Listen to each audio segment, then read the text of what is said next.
So LSU and Western Kentucky coming up on Saturday night. And it appears Garrett Nussmeier is not going to play. Frank Wilson will have media availability later on this afternoon. He'll be asked about Garrett Nussmeier. I'm confident. I have a hard time believing that in the last 26 hours, much has changed with Garrett in terms of his availability. Frank Wilson called him doubtful in the teleconference yesterday, and you just have to imagine that's going to be the case. Whether or not Garrett Nussmeier ever plays again for LSU, I think is fair to question at this point. But I'd be stunned to see him on Saturday.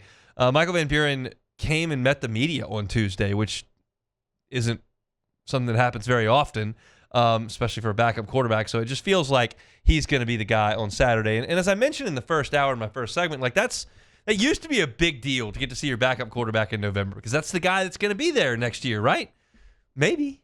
You don't know this year because you feel like the transfer portal opens up and quarterbacks move a lot. Michael Van Buren could be LSU starter next year, could be LSU's backup next year, could be somebody else's starter next year, could be somebody else's backup next year. We don't know. We know he's on the team for Saturday. And I expect to see him. And so there is some intrigue there as to what he can do. This is a really good environment for him. It's very low stress. Not going to be a full house. Not a game that is going to garner a lot of attention. Not an elite defense you're going to see. Potentially get the run game going against a terrible Western Kentucky run defense.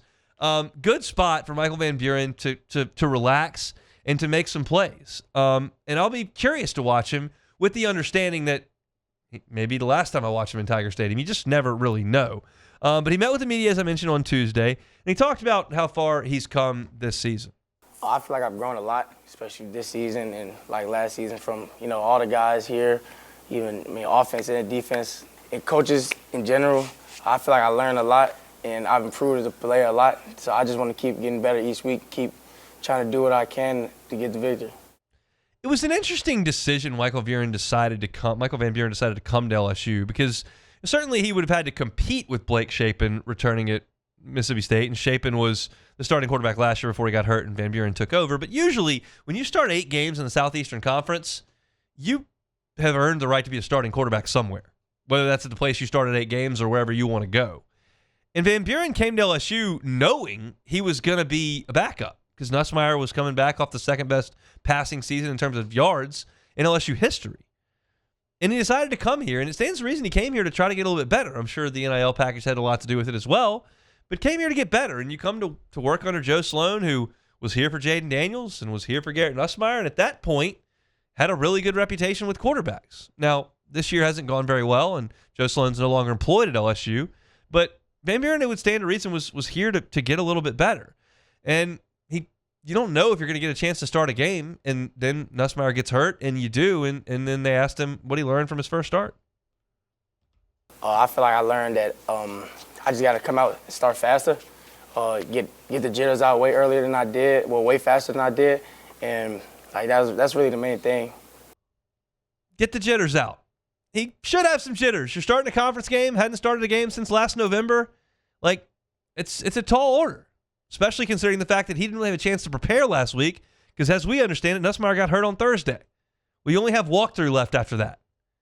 So it was a tough spot for him to be put into, and he didn't start great, but he played great at the end. He led the team down on the long touchdown drive to take the lead. He made a really good play with his feet and his arm to get that ball in the end zone to Bauer Sharp, and then, as we've talked about, ran off for that 33-yard run on 2nd and 16 to extend that drive that ended up running out the clock to win the game. So, yeah, he did play better late than he did early in the game. But I thought one of the cool things about watching the game, and I'm sitting there watching from the press box, is you're curious of just what the relationship's going to be like between the two quarterbacks. And Garrett Nussmeier was not dressed out, but he was at the game. He was energetic. He was involved. He was helpful. He was alongside Michael Van Buren the entirety of the game and helping him. Obviously, you've got the situation where Van Buren hadn't played, but also you've got a second game offensive coordinator play caller in Alex Atkins, where that's Ben Sloan all year that theoretically Van Buren's been listening to on the headset, feed information to Nussmeier. So it was a learning curve on a lot of directions, and Nussmeier was there to help, and Van Buren talked about that. Nuss always giving me advice, in practice, so it's really nothing new. He helps me out when I need it. I help him out when he needs it. So it's something, it's a brotherhood, so it's something that always goes on. Brotherhood. I like to hear that. You never know what the relationship between quarterbacks is going to be. It's competitive at that position because only one guy gets on the field at a time. wide receivers are always best buds. DBs are always best buds. Offensive line sticks together. There's one quarterback, so sometimes that relationship can get a little bit strained. Backup and starter, it doesn't feel like that at all between those two. And the last question that we'll play here that was asked of Van Buren is in regard to his time at LSU, because you go to Mississippi State, first year under Jeff Lebby, you got all of a sudden a quarterback injury, you're thrust into action, you go in the transfer portal, you come to LSU, you go through a spring, your offensive coordinator gets fired, you got a new offensive coordinator, your quarterback coach is I mean, there's a lot of moving pieces, and there weren't the wins that we all kind of thought LSU were going to rattle off, especially after they beat Clemson. So I thought it was a fair question, like, well, what have you made of your first year here at LSU? And this was Van Buren's answer. I mean, my first year here has been, pretty much all I could ask for. I mean, even though, all the drastic changes that happen, I still just go into every week trying to get better. And, we still have the people here that helps me do that. So just coming in every day, trying to make myself better than the day before, that's the main thing. And there's a lot of people in this building that help me do that. It's a quality answer there. And so how much better? We'll see. I mentioned this last week, and I still feel this way. Like, there is a very, very logical reason that you could lay out that Michael Van Buren should sit these last two games. It's very logical. I won't even argue against it.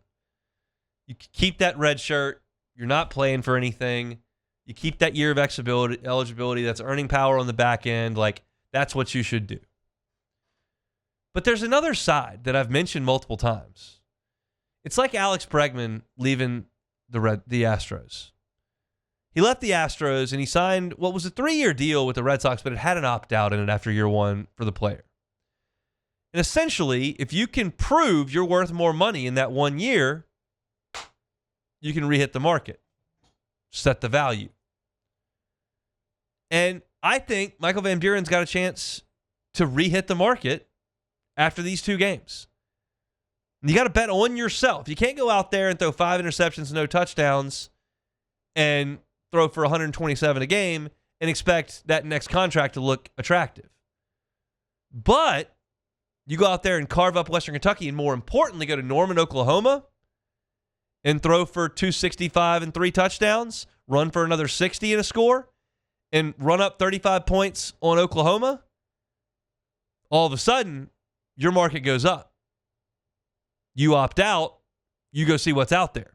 It's very common in Major League Baseball. Very common to do it on a prove-it deal. And while, yeah, that earning power down the line sounds attractive, and I get that. Like, I'm not saying that this is the right thing to do.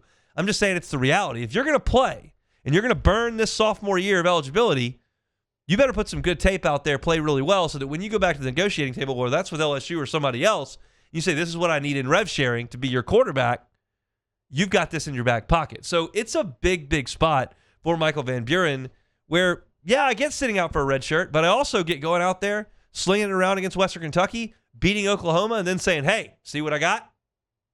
Cash. That's the reality of where college sports are. So I'm not surprised he's playing. I would totally get it if he didn't. I'm not surprised he's playing. He's on a 1-year deal. Maybe get that price tag to soar up a little bit more if you're Michael Van Buren. He'll be under center, we believe, coming up on Saturday. Frank Wilson will meet with the media one more time tonight. LSU does not have to release eligibility reports because they're not playing an SEC game this weekend. So you won't see that. It's just a matter of whether or not Frank Wilson tells you today whether or not Garrett Nussmeier is going to play on Saturday. But I think if he calls him doubtful on Wednesday on teleconference, which he did, you just don't feel like you're going to see Garrett Nussmeier on Saturday night in Death Valley. We'll see. Hey, thanks for watching Hunt on LSU. Before you get out of here, do us a couple of favors. Hit that like button, leave your comments below, and subscribe to the channel for all your Fighting Tiger football talk. See you next time.